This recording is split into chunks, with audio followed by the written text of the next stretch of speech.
नमस्कार। मोरारजी देसाई राष्ट्रीय योग संस्थान के पहले पॉडकास्ट में आप सभी का स्वागत है। आज के इस विशेष अंक में हम आपसे बात करेंगे अंतर्राष्ट्रीय योग दिवस 2025 के बारे में, पर थोड़े अलग अंदाज में, क्योंकि सिर्फ पॉडकास्ट नहीं बल्कि आपके और हमारे बीच चलने वाली योग यात्रा का पहला पड़ाव है। तो एयरपॉड्स लगाइए और चलिए शुरू करते हैं। आज फिटनेस के साथ साथ काउंट का बड़ा रोल हो गया है। एक दिन में कितने स्टेप्स चले इसका काउंट, एक दिन में कितनी कैलोरीज खाई इसका काउंट, कितनी कैलोरीज बर्न की इसका काउंट। अगर आपने अपने जीवन में अब तक योगा को शामिल नहीं किया है तो अब जरूर कर लीजिए, अभी देर नहीं हुई है। योग भारत की वो प्राचीन धरोहर है जो आज पूरी दुनिया को स्वस्थ जीवन जीने की राह दिखा रहा है। योग केवल शारीरिक व्यायाम नहीं बल्कि मानसिक और आत्मिक शांति का भी माध्यम है। आज की भागदौड़ भरी जिंदगी में योग हमें तनाव से मुक्ति, मन की शांति और शरीर को मजबूती देता है। यही कारण है कि प्रधानमंत्री श्री नरेंद्र मोदी ने योग को मानवता के लिए भारत का उपहार बताया है। हर साल 21 जून को मनाया जाने वाला योग दिवस अब एक वैश्विक समारोह बन चुका है। अंतर्राष्ट्रीय योग दिवस 2025 भारत ही नहीं बल्कि विश्व भर के देशों के लिए एक महत्वपूर्ण इवेंट है। प्रधानमंत्री श्री नरेंद्र मोदी ने 30 मार्च 2025 को अपने मन की बात के 120वें एपिसोड में योग दिवस और उसकी थीम पर बात की।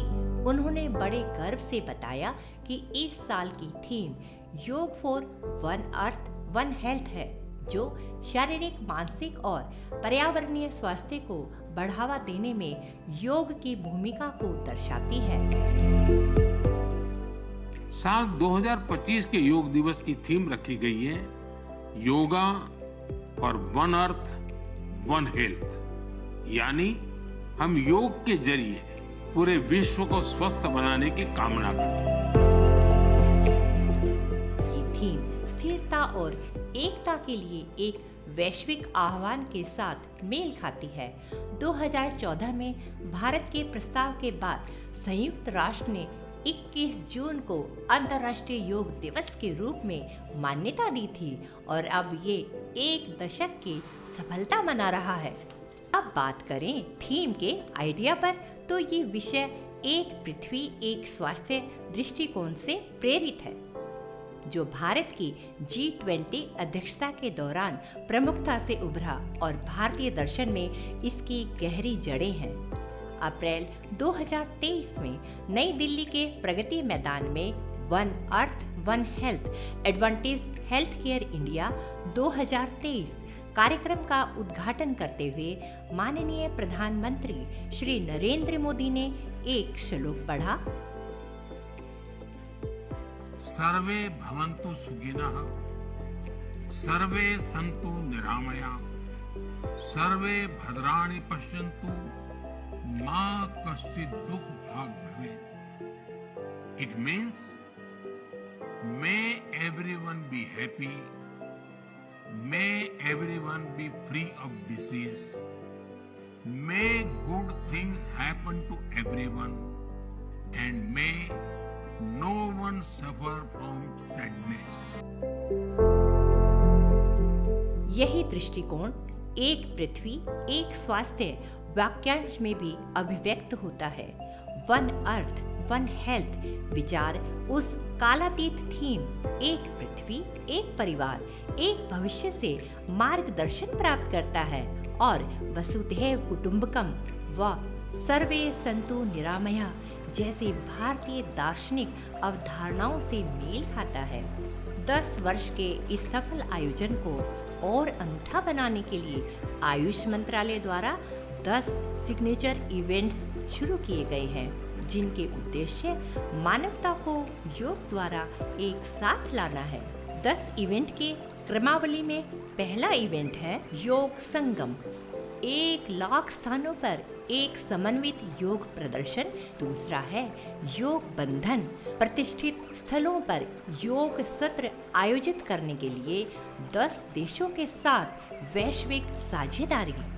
योग पार्क, दीर्घकालिक सामुदायिक सहभागिता के लिए योग पार्कों का विकास। योग समावेश, दिव्यांगजनों, वरिष्ठ नागरिकों, बच्चों और विशेष आवश्यकताओं समूह के लिए विशेष योग कार्यक्रम। योग प्रभाव, सार्वजनिक स्वास्थ्य में योग की भूमिका पर 1 दशकीय प्रभाव का मूल्यांकन। योग कनेक्ट, एक वैश्विक योग शिखर सम्मेलन जिसमें प्रसिद्ध योग विशेषज्ञ और स्वास्थ्य देखभाल पेशेवर शामिल होंगे। हरित योग, एक स्थिरता संचालित पहल जिसमें योग को वृक्षारोपण और सफाई अभियान के साथ जोड़ा गया है। योग अनप्लग्ड, युवाओं को योग के प्रति आकर्षित करने के लिए एक ऊर्जावान उत्सव। योग महाकुंभ, 10 स्थानों पर 1 सप्ताह तक चलने वाला उत्सव जिसका समापन 21 जून 2025 को अंतर्राष्ट्रीय योग दिवस के मुख्य आयोजन के साथ होगा। संयोग, समग्र कल्याण के लिए आधुनिक स्वास्थ्य देखभाल के साथ योग को एकीकृत करने वाली पहल। IDY 2025 के अवसर पर होने वाले इन 10 इवेंट्स पर हम आगामी पॉडकास्ट में विस्तार पूर्वक बात करेंगे। IDY 2025 के लिए एक पृथ्वी एक स्वास्थ्य के लिए योग विषय को चुनकर भारत एक अत्यंत सामयिक संदेश दे रहा है। सबसे पहले कि पूरी मानवता को वैश्विक स्वास्थ्य के लिए एकजुट होने की आवश्यकता है और दूसरा, योग इस लक्ष्य को प्राप्त करने में एक महत्वपूर्ण भूमिका निभा सकता है। तो आइए इस 21 जून को हम सब मिलकर एक पृथ्वी एक स्वास्थ्य के लिए योग थीम को अपनाएं और योग को अपनी दिनचर्या का हिस्सा बनाएं। आज के एपिसोड में सिर्फ इतना ही। आपसे फिर मुलाकात होगी योग से संबंधित एक नए विषय के साथ। तब तक के लिए स्वस्थ रहिए, योग करते रहिए और जुड़े रहिए हमारे साथ। नमस्कार।